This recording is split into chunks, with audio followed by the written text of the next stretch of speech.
It is July. The air is still. The sky gives no rain. Rome is a living body, beating through narrow streets and wooden roofs. There are shops, warehouses, cloth hanging from beams, jars of oil and wine, ropes, straw, and pitch. All it needs is one spark for everything to become one giant breath of fire. This is not just the story of a fire.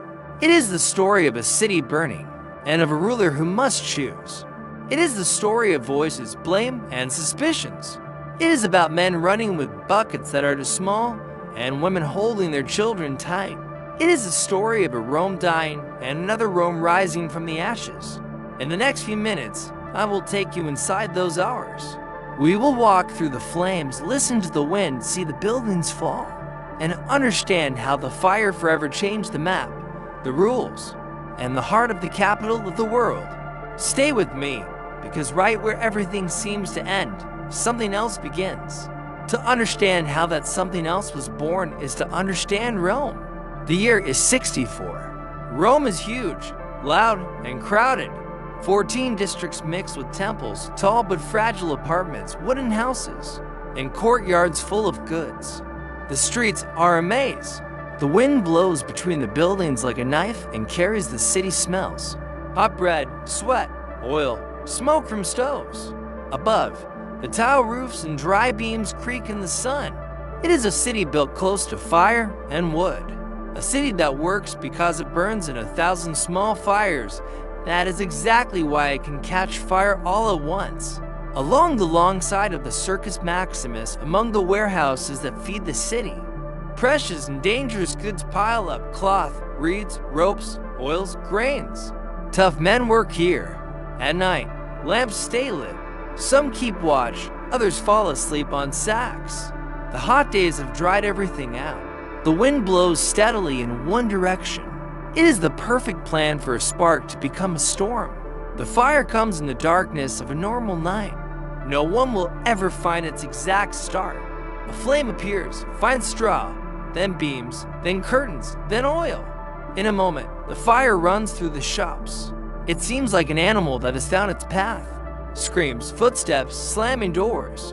Someone tries to put out the flames with wet cloths. Someone else runs to call the city firefighters. But the wind opens the blaze like a sail and throws it past the edge of the circus. The fire becomes a race. It jumps over the circus as if it were a sand dune.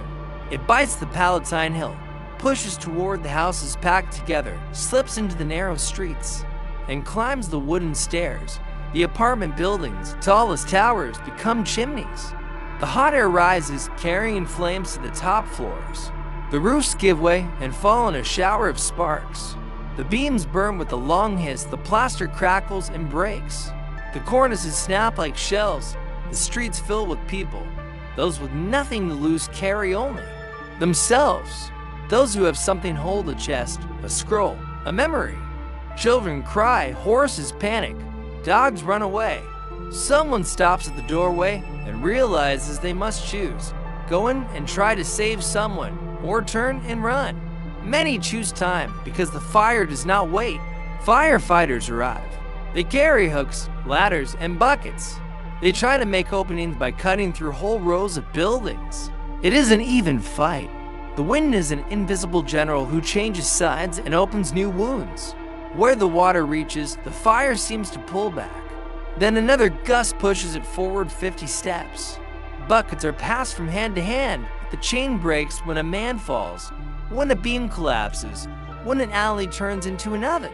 You can hear the low hum of flames eating the beams. You can see the sky turn orange, then black. Rich homes open their courtyards to welcome those running away. Whole families gather in the squares, counting their names out loud. Some pray, some curse, some sing to distract themselves.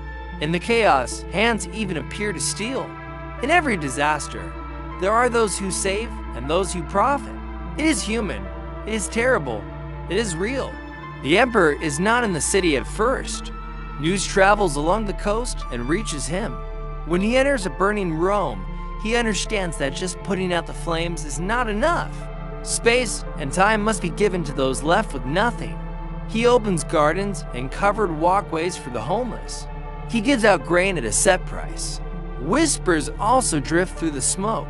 Some swear they saw men fanning flames where the fire seemed tired. Some say they were paid. Some talk of singing among the embers. In every crisis, a legend is born. The city wants someone to blame.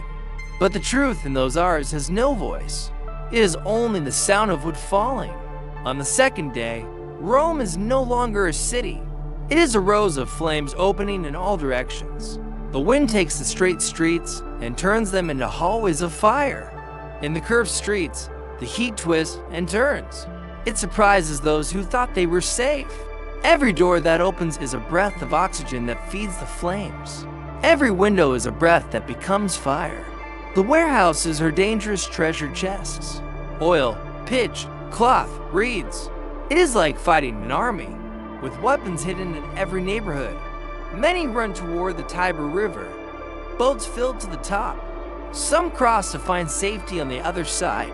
Others stay in the water, holding onto anything floating, thinking the river is a safe border. From the high places, those who can climb look at Rome as if looking at a stormy sea. They see columns that become torches, walkways that bend, blackened statues that seem to Christ. At night, the sky is a carpet of sparks. During the day, it is a black cloud that steals the sun and makes noon look like a dirty twilight. There are tiny stories no one will ever write. A boy who goes back for his mother's necklace. An old man who sits on a doorstep with empty eyes because he no longer knows where to go. A dog that will not leave the house and then suddenly runs away without looking back. A merchant who saves his account book and loses everything else. This is what disasters are made of, a sum of quick decisions, a list of things left to the flames. When one house falls, it pulls another down with it. Smoke enters your lungs and seems to muddle your thoughts. The water tanks are empty. The wells are not enough. Someone tries to dig through the still hot rubble to search for an object, a face, a breath. Soldiers keep the rescuers back when the walls are ready to fall. It is a brutal dance. One step forward, 2 steps back, then forward again, feet slipping in the ash. 3, 4, 5 days pass. The city seems like bellows breathing in smoke and breathing out sparks. The fire is uneven. Some neighborhoods burn as if they were prepared. Others hold out like surrounded islands. The damaged districts are counted. In the end, 10 out of 14 are hit. Some are wiped out. Others are only half hurt. Few remain untouched. Almost as a reminder of what Rome was before this cursed week. On the 6th day, the roar fades. It is not peace, it is exhaustion. The city coughs up ash, the wind shifts and pushes the last flames against bare walls. You can hear the water finally winning. Buckets are emptied. Wet cloths smother the logs. Hooks knock down what still threatens to burn again. Some cry without sound, others laugh from nerves. The end of a fire never feels like a victory. It feels like both sides giving up. The fire stops. The city stops with it. Then, when thoughts begin to rise again, a new flash appears in another area. A tongue of flame no one expected. It is like a hit from behind. People run again. The teams regroup. The hooks start to pull again. It will not last as long as the first wave, but it is enough to reopen the wounds.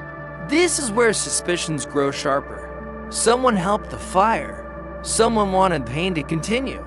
The whispers now have exact names. On the morning when Rome truly stops burning, the light is pale and sickly. On the stones, there are footprints of ash. On the walls, dark dust stains hands. In the air, there's a smell of smoke and vinegar. Thousands of people no longer have homes. Many no longer have jobs. Markets no longer exist. Shops are piles of charcoal. The lines for grain become endless. The dead are counted without being able to count them all. No one has had time to write, to list, to record numbers. There are only stairs and emptiness where a city once stood. At this point, the government cannot just handle the emergency. The emperor talks of rebuilding. His words are fast and sharp.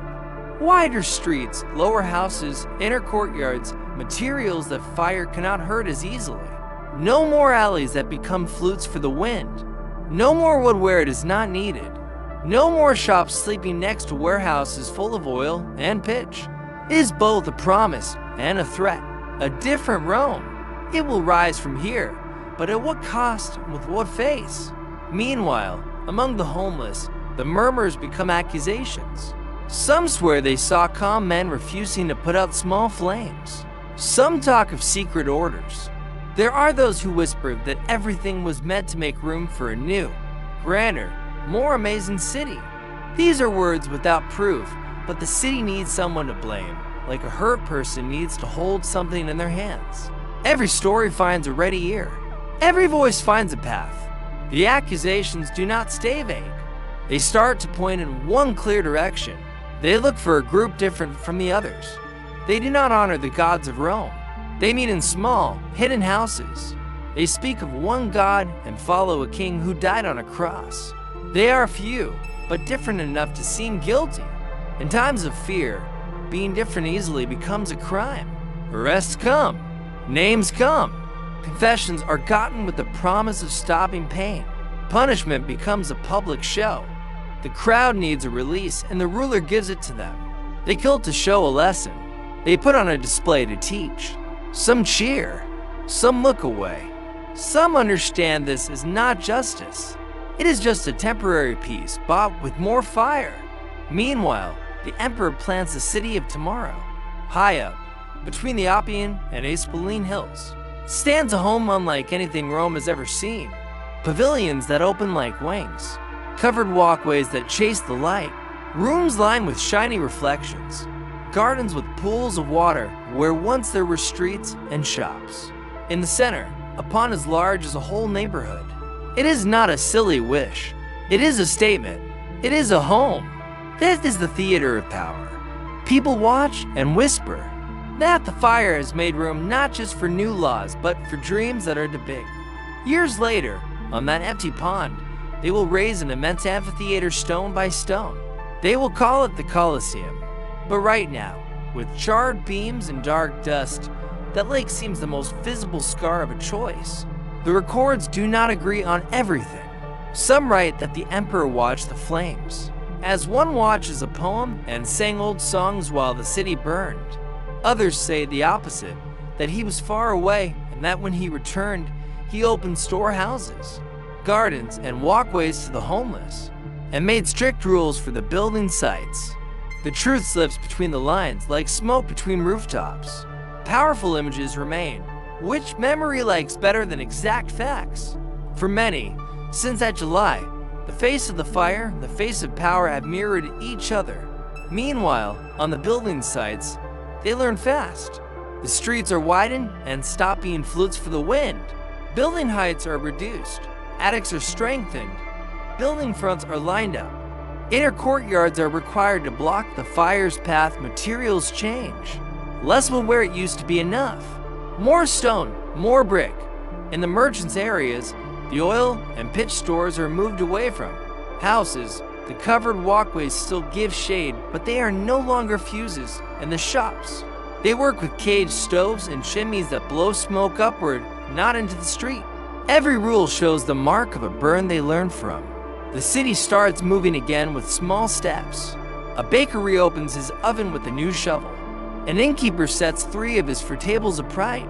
A craftsman nails a sign with hands that still shake. In the squares, market stalls appear again.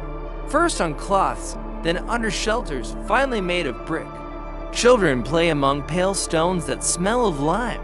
People learn to sleep again without jumping at every gust of wind.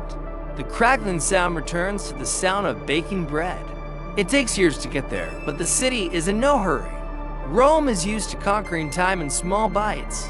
In the months that follow, workers come from elsewhere: stonecutters, carpenters, bricklayers. The prices of wood and brick go up. Construction sites take in workers who used to work in the markets. They work during the day, and when needed, even by lamplight, new water spots are made along the main streets, along with public tanks and cisterns for filling buckets and bottles. The guards plan quick routes between neighborhoods and set up night patrols, with more frequent shifts. The map changes and details only those who live in the city notice. Some streets are straightened. Other alleys are cut off by open courtyards. Writings appear on doorsteps remembering the name of the person who rebuilt the front, the official who watched the work, the year the house was reborn. In temples and at crossroads, some leave gifts for having escaped the flames. They are not statues. They are wooden tablets, small coins, common objects saved from the fire. Outside Rome, news of the fire spreads fast. Some take it as a sign of decline, others as proof of the strength of a city that can rebuild itself. Either way, the way of building is changing elsewhere, too.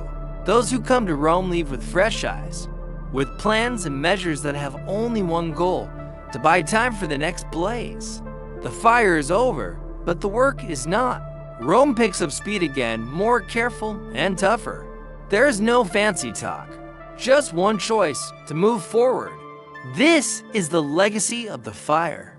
Everything else is past smoke. If this story has warmed your heart, stay with us. Subscribe. The next trip is already here.